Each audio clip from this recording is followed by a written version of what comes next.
शोभा नहीं देती। छोड़िए छोड़िए।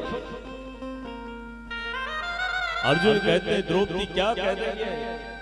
तो अर्जुन को जब कुछ समझ में नहीं आता तो अर्जुन अपने बड़े भैया युधिष्ठिर जी की तरफ देखते हैं। युधिष्ठिर जी महाराज कहते हैं कि हाँ अर्जुन, द्रौपदी ठीक कहती है।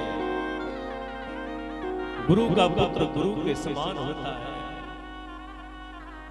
कि पूजिए विप्र सकल गुणहीन, पूजिए विप्र सकल गुणहीन, पूजिए विप्र सकल गुणहीन, पूजिए विप्र सकल गुणहीन, शूद्र न गुण वेद प्रवीणा, शूद्र न गुण वेद प्रवीणा, परहित शरीर धर्म नहीं भाई, परहित सरस धर्म नहीं भाई, परहित शरीर धर्म नहीं भाई,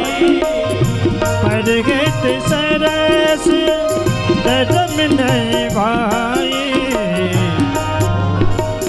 पर पीड़ा समो नहीं आत्मा, पर पीड़ा सम नहीं अजमाई, पर पीड़ा समो नहीं आत्मा।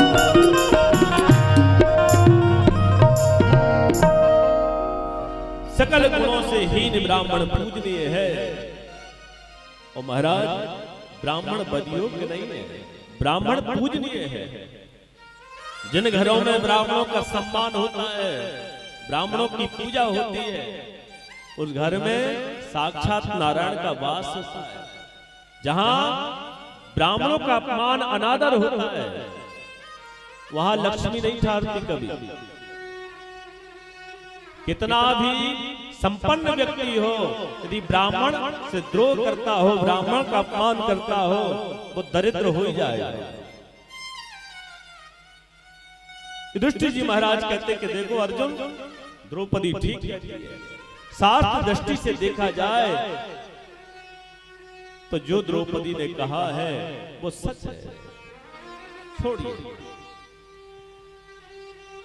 इतने में भीमसेन खड़े थे। भीमसेन को क्रोध आ गया।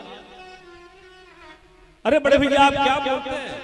अरे इस दुष्ट ने हमारे 5-5 एक नहीं 5-5 अबोध बालकों की हत्या की है। इस दुष्ट को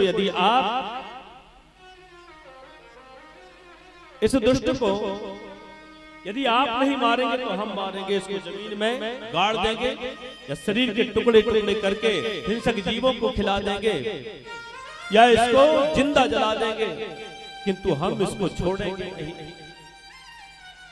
युधिष्ठिर जी ने कहा अर्जुन,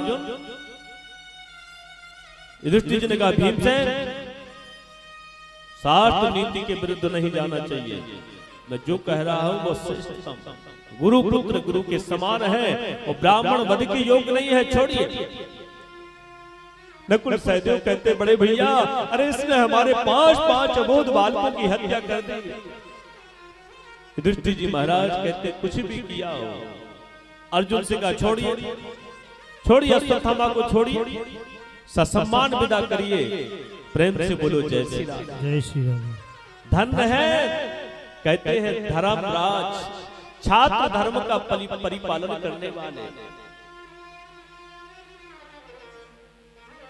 अर्जुन से कहते हैं कि अश्वत्थामा को ससम्मान विदा करिए, छोड़िए। किंतु अर्जुन को चिंता इस बात की है कि मैंने तो प्रतिज्ञा कर ली है अश्वत्थामा को मारने की। यदि मैं अपनी प्रतिज्ञा भंग करूंगा तो मुझे स्वयं समाधि लेनी पड़ेगी। तो किम कर्तव्य विमूढ़ होकर के गोविंद के चरण कमल पकड़ लेते हैं कि गोविंद अब आप ही बताइए कि मैं क्या करूं। देखिए, गोविंद से कहा कि आप तो जानते हैं कि अबोध बच्चों का हत्यारा आतताई होता है, जो अबोध बालकों की हत्या करे वो आतताई है, बधयोग्य है। तो फिर ये बड़े भैया क्या कह रहे हैं, द्रौपदी क्या बोलती है, और फिर गोविंद। अब इनके मत जो भी हो, आप अपना मत प्रस्तुत करिए, मुझे क्या करना चाहिए, मैं किम कर्तव्य विमूढ़ हूं। तो गोविंद कहते कि देखो अर्जुन, कि ब्रह्म बंधुर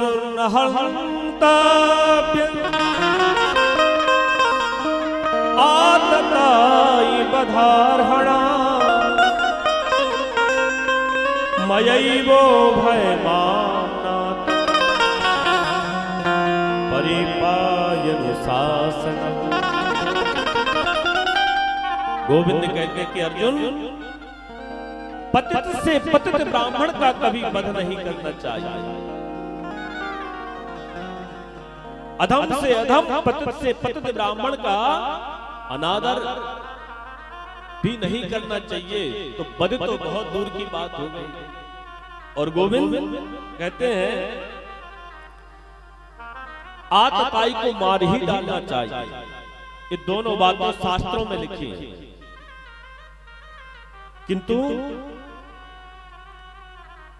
अर्जुन मेरी दोनों आज्ञाओं का आप पालन करिए, आतताई का वध भी करिए और पतित से पतित ब्राह्मण का वध भी नहीं होना चाहिए। तो अर्जुन भी आश्चर्यचकित होगा कि गोविंद स्पष्ट कहिए ना, क्या कहना चाह रहे हैं आप में, क्या कहना।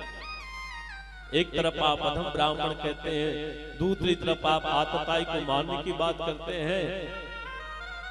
आप बताओ मुझे क्या करना चाहिए, अधम से अधम ब्राह्मण का वध क्या है फिर। तो गोविंद कहते कि अर्जुन, कि बपनम द्रविणादानम स्थाना निर्यापणम तथा एष ही ब्रह्म बंधु बधो नान्योस्ति दैहिका। बपनम, पतित से पतित ब्राह्मण का वध क्या है। बपनम मुंडन कर देना, धन छीन लेना, स्थान से निष्कासित कर देना, ये पतित ब्राह्मण का वध है। तुरंत अर्जुन ने सिर के बाल मोड़ दिए, मुंडन कर दिया, आधी दाढ़ी आधी मूंछ छीन ली, अश्वत्थामा की और ललाट की मणि निकाल करके धक्का देकर बाहर कर दिया। अश्वत्थामा कहता कि अर्जुन मेरा वध कर दो, किंतु अनादर मत करिए, वध कर दीजिए मेरा।